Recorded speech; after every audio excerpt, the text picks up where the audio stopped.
বন্ধুরা, সত্যি কি মিস্টার বিস্ট ইসলাম হতে চলেছে? তো দেখে আসি পুরো ভিডিওটা। স্কিপ করে দেখবেন না, স্কিপ করে দেখলে কিন্তু অনেক কিছু মিস করে ফেলবেন।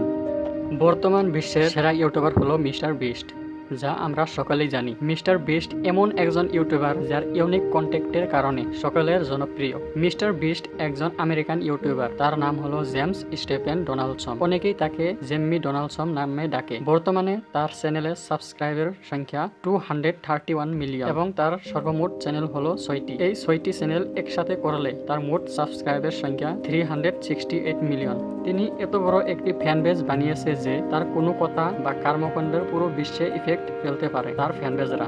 মিস্টার বিস্টের সদস্য একটি ফ্যামিলির মতো থাকে। তার অনেকেই ক্যামেরাম্যান রয়েছে, তার মধ্যে তারেক সালেমা হলো মিস্টার বিস্টের একমাত্র মুসলিম সদস্য। তার জন্ম সৌদি আরবে এবং তিনি মিস্টার বিস্টের ক্যামেরাম্যান। 2022 সালে 27 সেপ্টেম্বরে একটি পডকাস্টে মিস্টার বিস্টকে জিজ্ঞাসা করা হয়, আপনার রিলিজিয়ন কি খ্রিস্টান? সে উত্তরে বলে সে খ্রিস্টান নয়। পডকাস্টের বস তাকে আবারও জিজ্ঞাসা করে, তাহলে আপনি হয়তো অ্যাথিস্ট। অ্যাথিস্ট মানে যার কোনো ধর্মের বিশ্বাস নাই। মিস্টার বিস্ট উত্তরে বলে, আমাদের এত বড় জগৎ কিভাবে সৃষ্টি হলো? কেউ তো একজন আছে যিনি এইগুলো কন্ট্রোল করে। তার উত্তরে বোঝা যায় যে সে বিশ্বাস করে যে আমাদের কর্মকাণ্ড যে কোনো একজনের হুকুমেই হয়। তখন পডকাস্ট জিজ্ঞাসা করে, দুনিয়ার এত ধর্মের মধ্যে আপনার কোন ধর্ম বেশি ভালো লাগে? উত্তরে মিস্টার বিস্ট বলেন, আমার একজন ক্যামেরাম্যান আছে যার নাম তারিক, সে একজন মুসলিম। আমি তার ইসলামের প্রতি ভালোবাসা এবং তার ইবাদত করা দেখে আমি হতবাক হয়ে যাই। শুধু তাই নয়, আমি আমার সদস্য টিমের সকলকেই ফ্রিডম দিয়ে থাকি, এতে তারা ইচ্ছামতে ভালো মন্দ সবকিছুই করতে পারে। কিন্তু তারেক একজন ব্যক্তি যে কখনো ইসলাম নিষিদ্ধ কাজ কখনো করে না।